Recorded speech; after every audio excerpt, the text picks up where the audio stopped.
Hello students, welcome to unlock GS academy. ये है आपके अभ्यास सीरीज जिसमें हम यूपीएससी मेंस के प्रीवियस ईयर क्वेश्चन डिस्कस करते हैं। ये क्वेश्चन ईयर 2022 में आया हुआ भारतीय समाज खंड से है, जिसमें आपसे पूछा गया है कि उपभोक्ता संस्कृति के विशेष परिदृश्य में नब्बे मध्य वर्ग के उभार से टीयर 2 शहरों का विकास किस तरह संबंधित है। तो इस क्वेश्चन का आंसर आपको 150 शब्दों में देना है, जिसमें आपको ये बताना है कि जो लगातार नब्बे मध्य वर्ग का जो उभार हो रहा है उससे टीयर 2 शहरों का विकास किस तरीके से संबंधित है, और इसको आपको विशेष परिप्रेक्ष्य में बात करनी है उपभोक्ता संस्कृति के। तो इस क्वेश्चन को सॉल्व करने की हमारी वही अप्रोच रहेगी। सबसे पहले हम इसके इंट्रोडक्शन से इसकी शुरुआत करेंगे, फिर इसकी संरचना या बॉडी का निर्माण करेंगे, फिर निष्कर्ष के साथ इस क्वेश्चन को एंड करेंगे। अगर हम इस क्वेश्चन के इंट्रोडक्शन के बारे में बात करें तो सरकार के अनुसार लगभग 50,000 से 1 लाख की आबादी वाले जो शहर हैं उसको भारत में टीयर 2 शहर का दर्जा दिया जाता है।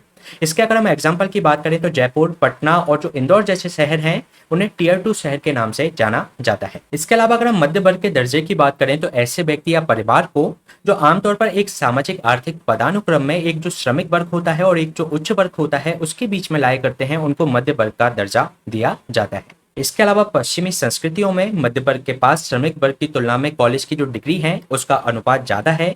साथ ही साथ इनके पास उपभोग के लिए अधिक आय भी उपलब्ध है, और ये लोग अक्सर जो पेशेवर यानी कि प्रोफेशनल्स, मैनेजर यानी कि प्रबंधक या सिविल सर्वेंट के रूप में कार्य करते हैं। तो इस तरीके से इस क्वेश्चन की स्टार्टिंग की जा सकती है। फिर हम देख लेते हैं नए मध्य वर्ग के उदय से टीयर 2 शहरों का विकास किस तरीके से संबंधित है।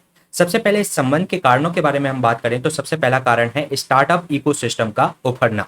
अगर हम बात करें इकोनॉमिक सर्वे 2018-19 की तो इसमें 16,500 स्टार्टअप की पहचान की गई, जिसमें से आधे से ज्यादा टीयर 2 एवं टीयर 3 शहरों में ही ये उभरे थे। इसके अलावा दूसरा कारण है यहाँ की टीयर 2 सिटीज की टूरिज्म क्षमता का होना। शहर जैसे कि अगर हम बात करें वाराणसी, उदयपुर एक टूरिस्ट क्षेत्र के रूप में प्रसाद स्कीम के अंतर्गत इनको विकसित किया जा रहा है, क्योंकि इनका सांस्कृतिक महत्व होने के कारण इनका टूरिज्म पोटेंशियल काफी ज्यादा है।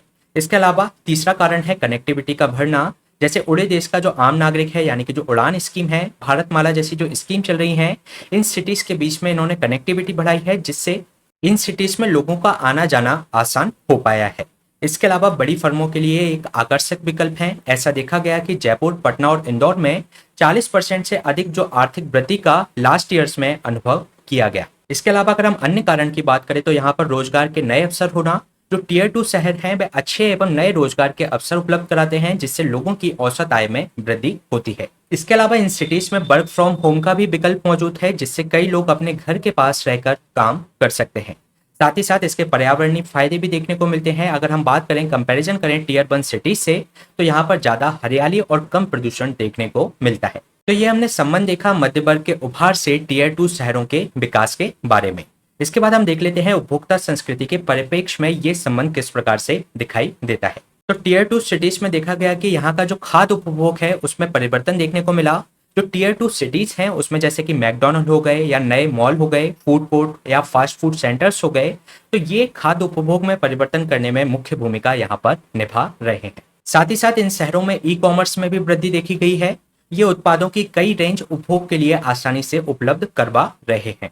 इसके अलावा यहाँ पर रहने वाले लोगों के सोशल स्टेटस एवं आय में भी वृद्धि देखी गई है। वॉलमार्टाइजेशन होना, यहाँ पर जो अच्छी जो ऑर्गेनाइज स्टोर हैं वह यहाँ पर खुलती जा रही हैं, जो कि मध्य वर्ग के उपभोग में परिवर्तन करने में काफी बड़ी भूमिका निभा रही हैं। इसके अलावा अगर हम बात करें अच्छे एवं विकसित जो रियल एस्टेट का यहाँ पर विकास देखने को मिला है। तो इसमें उपभोक्ता संस्कृति के परिप्रेक्ष्य में ओवरऑल जो मध्य वर्ग है उसके जीवन स्तर में सुधार देखा गया है। इसके अलावा हम टीयर 2 सिटीज की चुनौतियों के बारे में बात करें तो यहाँ पर स्थिर उपयोगिता यानी कि स्टेबल यूटिलिटी का अभाव देखने को मिलता है। साथ ही साथ यहाँ पे जो मजबूत अवसंरचना होनी चाहिए उसका अभाव यहाँ पर है, और इसकी जो टीयर 2 सिटीज की जो अनुकूलनशीलता है वह धीमी है, और इसको ऑर्गेनाइज करने का कोई फ्रेमवर्क हमारे पास मौजूद नहीं है। इसके साथ ही अगर हम इसके निष्कर्ष की बात करें तो टीयर 2 सिटीज विकास के केंद्र के रूप में उभरे हैं, और जो टीयर 2 सिटीज का जिस तरीके से विकास हो रहा है वह हमें सतत विकास जो लक्ष्य हमें 2030 तक अचीव करने हैं उसको प्राप्त करने में एक महत्वपूर्ण रोल ये निभा सकती हैं। तो ये क्वेश्चन हमने डिस्कस किया जीएस पेपर 1 के सोसाइटी खंड से। इसी तरीके के क्वेश्चंस प्रैक्टिस करने के लिए आप हमारी मास सीरीज फॉलो कर सकते हैं, जिसकी प्लेलिस्ट आपको हमारे डिस्क्रिप्शन बॉक्स से मिल जाएगी। साथ ही साथ इसके हैंड रिटन नोट्स की पीडीएफ आपको हमारी टेलीग्राम चैनल से मिल जाएगी। Please stay tuned, subscribe the unlock GS academy. Thank you.